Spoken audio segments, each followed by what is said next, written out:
परमात्मा संकेत करते हो पगले, अन्न बनता है, मन बनता है अन्न से। अपने अन्न को शुद्ध कर। यदि तेरा अन्न शुद्ध होगा तो तेरा मन भी शुद्ध होगा। तेरा अन्न ही बिगड़ा हुआ होगा तो मन भी तेरा बनने वाला नहीं है, मन भी बिगड़ा रहेगा। और तू चाहे तब यज्ञ करे, कोई स्वाध्याय करे, तेरी स्मृति में बैठ जाए, नहीं बैठने वाला। इसलिए पहले इस मन को बना। मन बन जाएगा तो तेरा यज्ञ भी, तेरी संध्या भी सब सफल हो जाएगी। यदि तेरा मन ही नहीं बना तो सब बिगड़ जाएगा। इसलिए पहले मन को बना। और ये मन बनता है अन्न से। अपना अन्न, अपने गृहस्थ का अन्न पालन पोषण जिस अन्न से करते हो, उस अन्न को किन माध्यम से प्राप्त करते हो।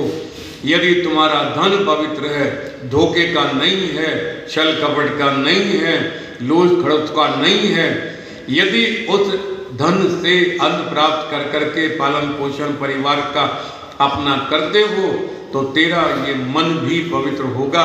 जब मन पवित्र होगा तब तेरा कर्म भी पवित्र होगा।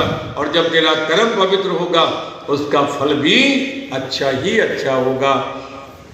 इसलिए यज्ञ का ब्रह्मा यजमान को, किसी यजमान को, सामान्य मनुष्य को बैठा करके इन सारी क्रियाओं को करा करके तब सामान्य व्यक्ति के स्तर से उठ करके विशेष स्तर को प्राप्त हो जाता, उसके अंदर देवत्व के भाव उत्पन्न हो जाते।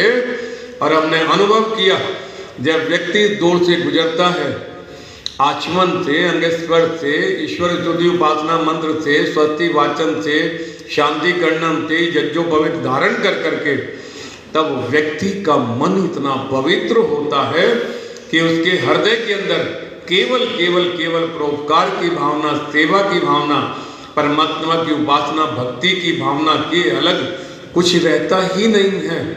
इसलिए सामान्य व्यक्ति देवत्व को प्राप्त हो जाता है। और तब यज्ञ का ब्रह्मा कहता है, हे यजमान, अब तुम साधारण व्यक्ति नहीं रहे हो, अब तुम देवत्व को प्राप्त हो गए हो। और तब यज्ञ का ब्रह्मा कहता, ओम भूर्भुवः स्वः, अब अग्नि आधान कर। तब ये दीपक प्रज्वलित करता है और दीपक प्रज्वलित कर करके जब अग्नि आधान की बात करता है, यज्ञ का ब्रह्मा ये नहीं कहता कि कपूर का आधान करो, यज्ञ का ब्रह्मा ये नहीं कहता रुई का आधान करो, यज्ञ का ब्रह्मा कहता है अग्नि का आधान करो, अग्नि का। बोले क्या? यज्ञ का ब्रह्मा कहता है पहले अग्नि तैयार करो।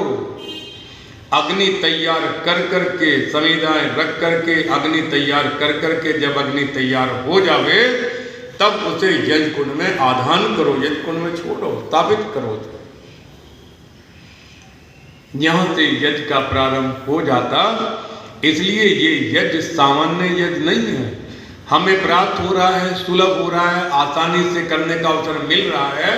इसलिए हमें लगता है कि ये तो साधारण सा कार्य है, लेकिन ये यज्ञ ही वो है जो इस संसार में ऋणों से उऋण करा करके परमात्मा के मोक्ष के दरवाजे तक हमें पहुंचा देता है। इसलिए इस यज्ञ को करने के लिए श्रद्धा अनिवार्य है। इस यज्ञ से आप जो चाहे प्राप्त कर सकते हैं। आप कहेंगे प्राप्त कर सकते हैं यज्ञ से? बोले हाँ। बोले कैसे? इतिहास साक्षी है। दशरथ महाराज के यहाँ कोई संतान नहीं थी। जब संतान नहीं थी तो संतान के हेतु दशरथ महाराज अपने राज्य पुरोहित वशिष्ठ जी से चर्चा करते हैं, हे गुरुवर, परिवार इतना छोटा सा है, कोई संतान घर में है नहीं, राज्य भूमंडल का है, राज्य इतना बड़ा भूमंडल का राज्य है, इसे कोई संभालने वाला तो हो। जो धर्म की मर्यादाएं हमने स्थापित की हुई हैं उन मर्यादाओं को कोई लेकर के चलने वाला तो हो। घर में तो संतान है ही नहीं है, तब संतान प्राप्त करने के लिए क्या प्रयोजन किया जावे? तब गुरु वशिष्ठ कहते हैं, यज्ञो वही श्रेष्ठतम कर्म, यज्ञ के द्वारा पुत्रेष्टि यज्ञ करो, उसके बाद में देवताओं की परमात्मा की कृपा होगी, आपके यहाँ पुत्रों का आगमन हो जाएगा। दशरथ महाराज कहते फिर वशिष्ठ जी इस आयोजन को करने का प्रबंध करो और कराओ।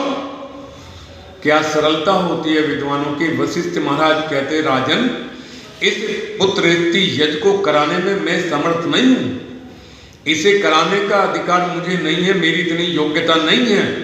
दशरथ महाराज कहते, फिर कौन कराएगा।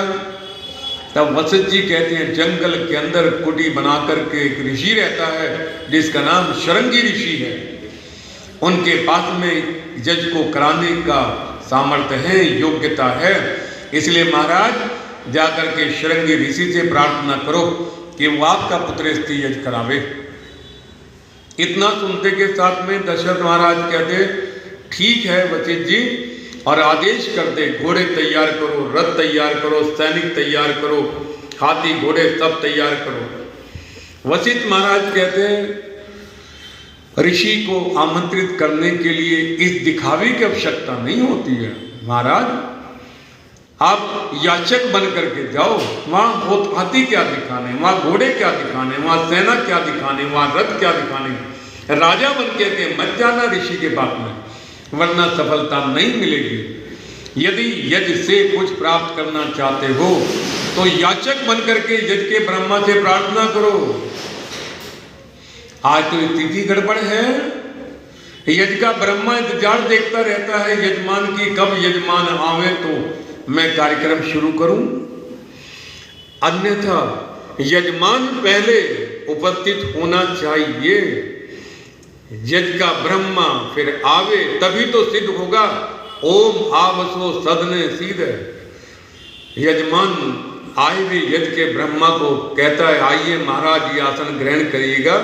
ये क्या बात हुई कि यज्ञ का ब्रह्मा पहले, यजमान देर से आ रहा है। दिखावा किस बात का। मेरे पास में इतना धन है, इतना दौलत है, इतना पैसा है, इतना बड़ा मैं रईस हूं। विद्वानों को इन सब का दिखावा नहीं करना चाहिए। विद्वान तो दुनिया में भ्रमण करता है, उसे चांदी के बर्तनों में भी भोजन मिलता है, उसे सोने के बर्तनों में भी भोजन मिलता है, उसे चटनी से भी मिलता है, उसे शाही पनीर भी। उनके सामने क्या दिखावा करना बाबा। इसलिए दशरथ महाराज से कहते, वशिष्ठ जी नंगे पैर जाओ, नंगे पैर जाओ वन में, याचक बन करके जाओ, प्रार्थना करो। गुरु की बात, विद्वानों की बात की मान्यता थी। इसलिए दशरथ ने अपने राज पुरोहित वशिष्ठ जी की आज्ञा का पालन कर करके नंगे पैर अकेले ऋषि शृंगी की कुटिया की ओर प्रस्थान करते हैं और दरवाजे पर जाकर के ब्रह्मचारी से कहते हैं, जाकर को ऋषि से बोलो दशरथ आया है आपके दर्शन की अभिलाषा लेकर के। यह सुनकर के ब्रह्मचारी जाता अंदर गुरुकुल में, जाकर के शृंगी ऋषि से बोलता, महाराज दशरथ आए हैं आपके दर्शनों की अभिलाषा लेकर के, मिलना चाहते